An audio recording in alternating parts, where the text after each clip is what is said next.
আমায় তো করে শীত করো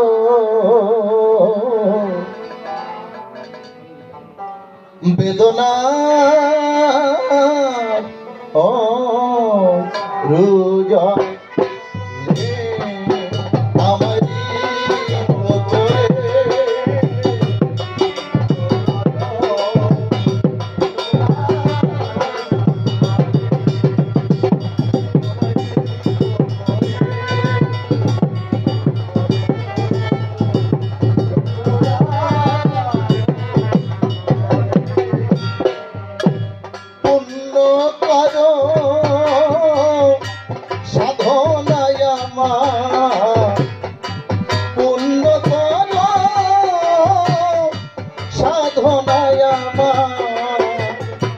হারিয়ে যাওয়ার ব্যথার ছলে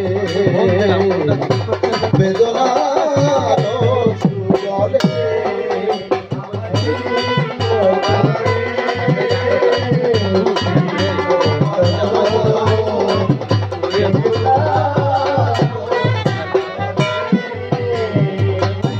কি বলবো আপনাদিকের বরাবরই আমরা কেউ বা তুলসীর মালা গলে দিয়ে কৃষ্ণ নাম করি, কেউ বা ঢোল ডঙ্কা করে ধরে চিন্তা করে দেখুন অন্তরে আমরা হরিবল হরিবল বলি। আমি বলি আপনাদিকের ঠাই ঢোল ডঙ্কা ধরে যখন বাড়ি দেব জোরে জোরে তখন ক্ষুধা লাগবে, তাই না? তা মহোৎসব শেষে আমি বলি আপনাদিকের পাশে চিন্তা করবে অবশেষে যদি এখন হতো একটা শুকনো ঝাল আর খেসারির ডাল কত ভালো হতো, তাই না? আপনারা আমায় বলুন দেখি এটা কি সত্যিকারে আমাদের সাধনা নাকি? সাধনা কেমন করে করতে হয়? আমি বলি কাব্য সভায় আগে সাধন রীতি জানতে হয়। আমার কবি কি বললেন? রিক্ত করে মোরে সিক্ত করো বেদনার অশ্রু জলে, পূর্ণ করো সাধনা আমার হারিয়ে যাওয়ার সেই ব্যথার ছলে। তাহলে আগে নিজেকে রিক্ত হতে হবে। মানে কি? আমার এই পা দুখানা কার? সেই গোবিন্দের। আমার এই দেহ মন জীবন যৌবন সকল কিছু তার। তাকে যখন করতে পারবো অর্পণ, আমার বলতে যখন কিছু বাকি রাখবো না, আমি করি বর্ণনা, আমার আমি থাকলে চিন্তা করে দেখুন অন্তরের স্থলে ওই ব্যক্তির কোনো সাধনা থাকবে না। তাহলে সকল কিছু যখন তাকে দিয়ে দেব, রাধারানী যেমন বলেছিল, বন্ধু তুমি আমায় বাসো না বাসো ভালো তাতে ক্ষতি নাই, আমি তোমায় বাসিব ভালো শুধু এইটুকু ভিক্ষা চাই। সামর্থ্য প্রেমের অধিকারী সেই কথা সবাই জানি। তাহলে আমাকে আগে রিক্ত হতে হবে, সকল কিছু তাকে দিয়ে দিতে হবে। নারদকে বলেছিল রাধারানী, নারদ রে, প্রথম যেদিন দেখেছিলাম প্রাণবন্ধুকে যমুনা পুলিনে, সেদিন জীবন যৌবন মনপ্রাণ সকল কিছু তারে করেছিলাম দান। আমার বন্ধু কমলাক্ষী, ওরে সকল কিছু যদি তারে দিয়ে থাকি, আমি তোরে বলে রাখি সামান্য এই চরণ দুখানাকে দিতে রেখেছিলাম বাকি। যার নামের সেই নামাবলী, তারই পায়ের পায়ের ধুলি, তারই মাথায় দেব তুলি, সুস্থ হবে বনমালী, পাপ পুণ্যের ভয় নাই। বন্ধু যদি থাকে সুখে, আমি যাব নরকপুরে, শুধু এইটুকু ভিক্ষা চাই। তাহলে সকল কিছু পাপ পুণ্য ভালো মন্দ জীবন যৌবন সব কিছু অর্পণ করে দিল। তাই তো রাধারানী শ্রেষ্ঠ ভক্ত হলো। তাই আগে নিজেকে রিক্ত করতে হবে। যদি রিক্ত হয়ে কেউ যদি ভক্তি বাড়ি দিয়ে সিক্ত করতে পারে হৃদয় মনটাকে, একমাত্র তখনই সে ভক্ত হবে। সাধন মার্গে গিয়ে সত্য কথা বোঝাই কইয়ে সাধনায় সিদ্ধি লাভ করে সাধনা পূর্ণ হয়ে রাধা কৃষ্ণের যুগল মূর্তি দর্শন করতে পারবে এই বিশ্বের গায়ে। তাই আমার সাধক কবি গায়, পুণ্য করো সাধনায় আমার, পুণ্য করো সাধনায় আমার, হারিয়ে যাওয়ার ব্যথার ছলে বেদনার সুরলে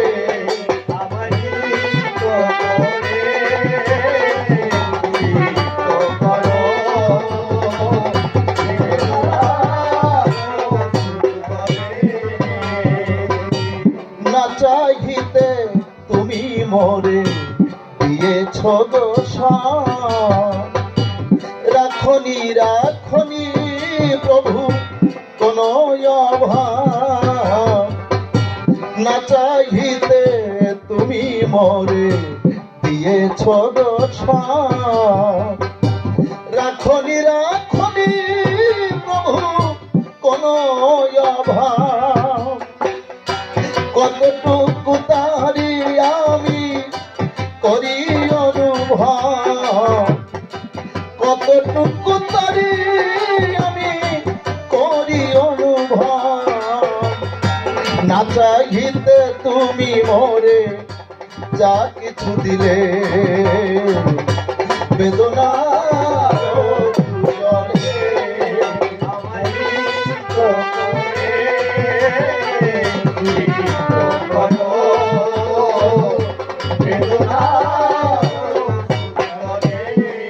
কবি বললেন, না চাহিতে তুমি মোরে দিয়েছ গো সব, রাখনি রাখনি প্রভু কোনই অভাব, কতটুকু তারি আমি করি অনুভব, না চাহিতে তুমি মোরে যা কিছু দিলে বেদনার অশ্রু জলে। কি বলবো আপনাদের কাছে, স্রষ্টার কাছে না চাইতে সকল কিছু আমাদের প্রতিটা মানুষকে দিয়েছে, কিন্তু আমি করি বর্ণনা, বসে শুনুন যত জ্ঞানীজনা, আমরা কি অনুভব করি? অনুভব করি না। কি দিয়েছে? একটা মায়ের গর্ভে যখন একটা সন্তান আসে তখন 10 মাস 10 দিন রয়, সায়েন্স মতে 9 মাস 10 দিন হয়ে, শুনুন সবাই সমাসীন। এই 10 মাস 10 দিন মায়ের খাওয়ায় ওই সন্তানের খাওয়া হয়, মায়ের ঘুমে ওই সন্তানের ঘুম হয়, মায়ের পুষ্টিতে সন্তানের পুষ্টি হয়। 10 মাস 10 দিন পরে যখন ভূমিষ্ঠ হয়ে জগতের বুকে অন্তর দিয়ে দেখুন ভেবে ওই সন্তান কি খাবে তাও কিন্তু স্রষ্টা ভেবে রেখেছে। আমি বলি আপনাদিকে বিদ্যমান প্রতিটা মায়ের বুক ভরিয়ে স্রষ্টা সুধা করেছে দান। এমনকি মায়ের বুকের সুধায় কতটুকু লবণ লাগবে, কতটুকু চিনি লাগবে, কেমন মিষ্টি হলে, কেমন সুস্বাদু হলে ওই সন্তান সুন্দরভাবে করবে গ্রহণ, সকল কিছু স্রষ্টা ভেবে রেখেছে। এত বড় মহান, কিন্তু আমরা ভাবি না। আমি বলি আপনাদের বিদ্যমান পরিবর্তনা, স্রষ্টার ইশারা ছাড়া একটা গাছের পাতাও পর্যন্ত ধরণী বক্ষে পড়ে না। আমি এই যে অরূপ সরকার গাই গান, এটাও তো সেই স্রষ্টার দান। আমি বলি আপনাদের পাশে প্রেম ভালোবাসা, লাভ ইজ ডিভাইন, ভালোবাসা স্বর্গীয় দান, স্বর্গ থেকে আসে। Love is the crown of all virtuous, এটা শ্রেষ্ঠ মুকুট, কিন্তু আমরা বুঝি না। তাই কবি কে উঠলেন,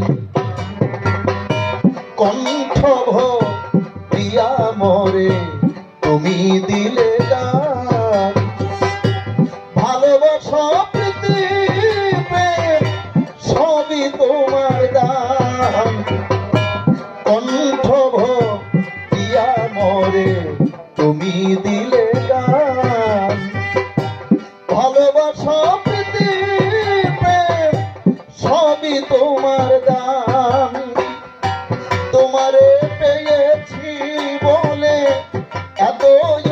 অভিমান, তোমারে পেয়েছি বলে এত অভিমান, সংশয় যাই যদি তোমায় ভুলে,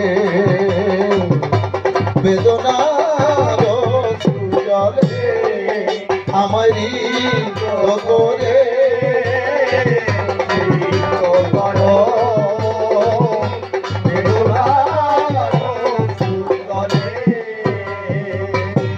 দিগেন লিছে প্রভু এমিনতি না, সবে সুখ তুমি নিয়ে দুঃখ মরে দাও, দিগেন লিছে প্রভু এমিনতি না, সবে সুখ তুমি নিয়ে দুঃখ মরে দাও, চিরতরে তুমি মরে কাঙালো সাজাও, চিরতরে তুমি মরে কাঙালো সাজাও, জীবন যদি যায় হত্যা চলে, বেদনার সুজলে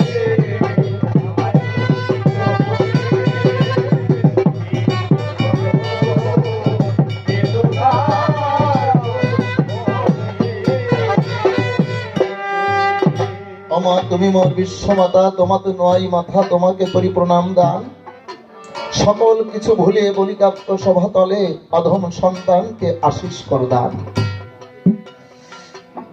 মায়ের বন্ধনা করে শেষ, এবার গুরু বন্ধনার দিকে করব প্রবেশ, বক্তৃতায় হব অধিষ্ঠান, কিন্তু গুরু বন্ধনা করার আগে যে কথা মোর প্রাণে জাগে, আমি বলি কাব্য সভায় কবি সরকার যারা রয় চিন্তা করে দেখুন জ্ঞানী চয়, কাব্য মঞ্চের পরে দাঁড়ায় তারা কিন্তু আত্মপরিচয় দেয়।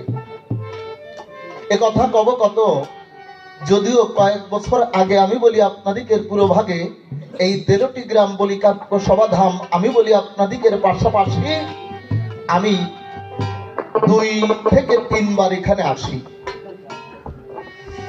তবে 2-1 বছর পরে আসলাম কিনা আমি করি বর্ণনা, অনেকে হয়তো বা ভুলে গেছে, আমি বলি আপনাদিকের কাছে এ কথা কব কত, তাই অনেকের কাছে এখন হয়ে গেছি অপরিচিত, তাই অন্তর দিয়ে দেখলাম ভেবে আবার নতুন করে আমাকে পরিচয় দিতে হবে। এ কথা বলার দরকার, নাম হচ্ছে আমার অরূপ সরকার। সত্য কথা বলে রাখি, বাগেরহাট ডিস্ট্রিক্ট গ্রামপাল থানা এই কথা বলতে আমার নাইকো মানা, হুড়কা গ্রাম নাম করে আমি বলি আপনাদিকের ধারে ওই একটা গ্রামেই আমি থাকি। আমি সবার কাছে করি প্রকাশ, কয়েকটা দিনের জন্য ওখানে পরিবার, কিন্তু মনে করলাম বিবেচনা আসা যাওয়ার সংসারে চিন্তা করে দেখুন অন্তরে কেউ বা সকালে, কেউ বা বিকালে, কেউ বা অকালে একদিন চলে যেতে হবে, কেউ জগতের বুকে থাকবো না।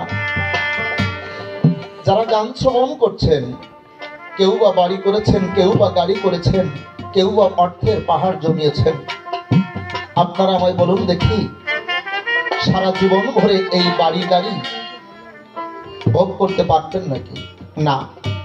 অন্তর দিয়ে দেখুন ভেবে এই পঞ্চভৌতিক দেহ ছেড়ে যেদিন প্রাণ পাখি উড়ে যাবে, সেদিন মাটির দেহ মাটিতে পড়ে রবে, যার মানুষ তার কাছে চলে যেতে হবে। কি বলবো, সবার কাছাকাছি, এটা আমাদের আসল দেশ নয়, আমরা প্রবাসী জীবন যাপন করছি। বিশ্ববিজয়ী আলেকজান্ডার যেজন ছিল, সমস্ত বিশ্বকে জয় করে যখন অসুস্থ হয়ে যায়, তখন তার মাকে দেখবে বলে প্রধান সেনাপতিকে বলেছিল যে মাকে আনো। জ্ঞানী মানুষ কিনা আমি করি বর্ণনা, বুঝতে পারলো যে মায়ের সঙ্গে তার আর দেখা হবে না। হঠাৎ করে সেনাপতিকে ডাক দিয়ে বলল, তুমি আমার কথা নেবে, ত্রিসত্য অঙ্গীকার করে খুলে বলি তোমার গোচরে প্রতিশ্রুতিবদ্ধ হও, আমার 3টি দাবি তুমি পূর্ণ করবে। আস্তে বলেছিল, হ্যাঁ করব। বলেছিল কি দাবি? বলেছিল দেখো, আমি যেখানে চিকিৎসা হওয়ার জন্য ভর্তি আছি, খুলে বলি তোমার কাছাকাছি যে ডাক্তাররা আমাকে চিকিৎসা করছে, আমার মৃত্যুর পরে জানো, এই ডাক্তার বাবু যারা আছে, খুলে বলি তোমার কাছে আমাকে কাঁধে করে শ্মশান ঘাটে নিয়ে যায়, কবরস্থানে নিয়ে যায়। বলেছিল কেন? বলেছিল সমস্ত বিশ্বের ডাক্তাররা বুঝতে পারুক, কোন ব্যক্তির যদি মৃত্যুকাল আগত হয়, নির্ঘাত তার মৃত্যু হবে, কোন ডাক্তার, কোন বিজ্ঞানী তাকে বাঁচাতে পারে না। ডাক্তারের হাতে যে কোনো কিছু থাকে না, এটা সমস্ত বিশ্বের ডাক্তাররা বুঝুক, জানুক, তারা জানবে। এ কারণে বলেছে দ্বিতীয় ইচ্ছা, বলেছে দ্বিতীয় ইচ্ছা, আমি যখন মারা যাব, আমাকে কাঁধে করে যখন কবরস্থানের দিকে নিয়ে যাবে, তখন সমস্ত বিশ্বের যে মণিমুক্তা, হীরা জহরাত, সোনা দানা, স্বর্ণ অলংকার, সকল কিছুকে আমি যা অর্জন করেছি, আমার দুই পাশ দিয়ে যেন ছিটিয়ে যায়, ছড়িয়ে যায়। বলেছে কেন? বলেছে সমস্ত বিশ্বের মানুষ বুঝুক, জানুক, যদি কোনো ব্যক্তি কোন সম্পদকে নিজের জন্য অর্জন করে, তাহলে তার মৃত্যুর সাথে সাথে সকল কিছু মূল্যহীন হয়ে যায়। কিন্তু যদি কোনো সম্পদ, কোনো স্বর্ণ অলংকার, কোনো কিছু যদি মানুষের কল্যাণের তরে জগতের বুকে কেউ অর্জন করে, তার মূল্য থাকে। তাই আমার দুই পাশ দিয়ে যেন স্বর্ণ অলংকার গুলো ছড়িয়ে দেয়। বলেছিল তৃতীয় ইচ্ছা, বলেছিল যে আমি যখন মারা যাব, আমার কৌপিনে করে যখন নিয়ে যাবে, তখন দুটো হাত যেন দুপাশে বের করে থাকে। বলেছিল কেন? সমস্ত বিশ্বের মানুষ জানুক যে আমি বিশ্ববিজয়ী আলেকজান্ডার সমস্ত বিশ্বকে জয় করেছি। আমি জগতের বুকে একা এসেছিলাম, আমি যাওয়ার সময় এক মুঠো মাটিও নিয়ে যেতে পারলাম না, শূন্য হাতে আমাকে যেতে হবে। আমি করি বর্ণনা, জগতের বুকে একাই এসেছি, একাই চলে যেতে হবে, কেউ কিছু নিয়ে যেতে পারবো না। কি বলবো, সবার বিদ্যমান, কেউ যদি করে জনকল্যাণ, যদি মানুষের ভিতরে মানুষের জন্য কেউ কিছু করে যেতে পারে, চিন্তা করে দেখুন অন্তরে, তাহলে কিন্তু জগতের বুকে অমর হয়ে রয় সেজন। তাই অন্তরেতে আছে ভাবো, আজ এখানে আমি বলি আপনাদিকের বিদ্যমানে, আমি যদি একটু আত্মপরিচয় দিই অহংকারের সাথে, আমার কিন্তু ওখানে পতন হবে।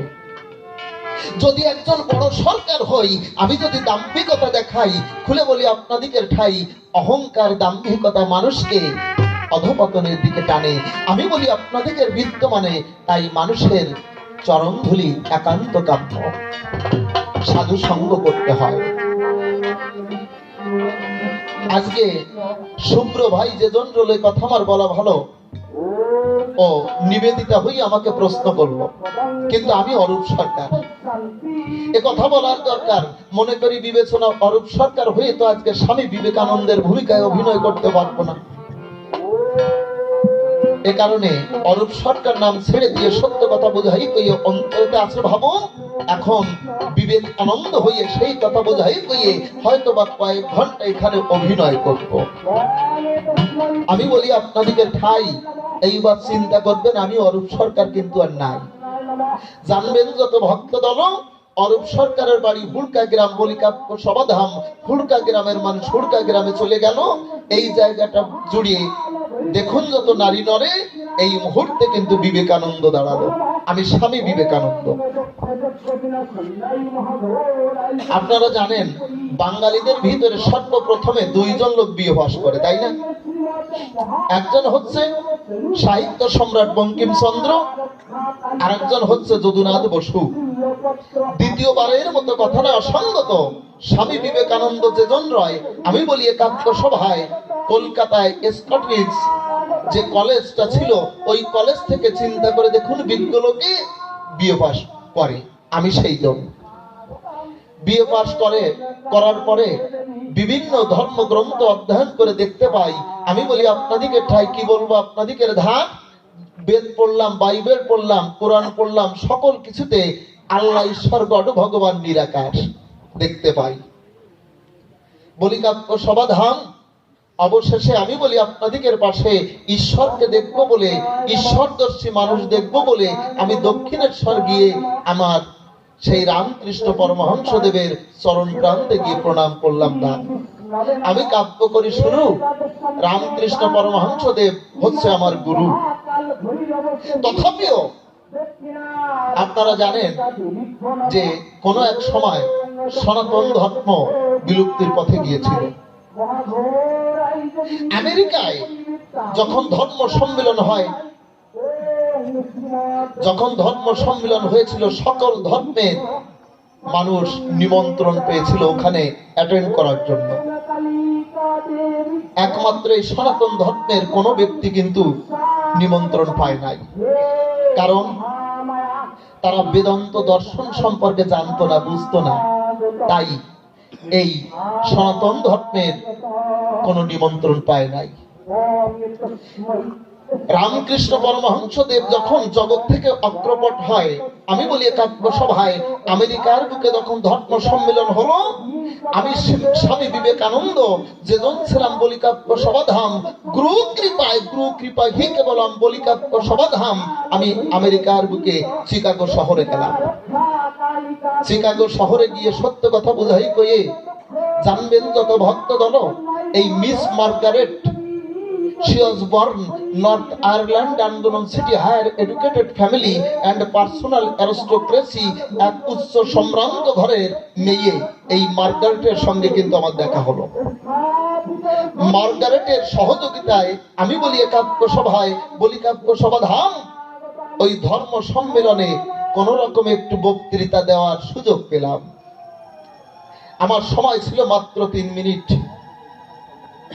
সেখান থেকে আমি বলি আপনাদিকে সাক্ষাতে যখন আমি বক্তৃতা দেব, অন্তরেতে আছে ভাবো, আমি মঞ্চে দাঁড়ালাম বলিকাব্য সভাধাম। মঞ্চে দাঁড়ানোর পরে আমি বলি আপনাদিকের ধারে যখন একটা কথা বলেছিলাম, oh my brothers and sisters of America,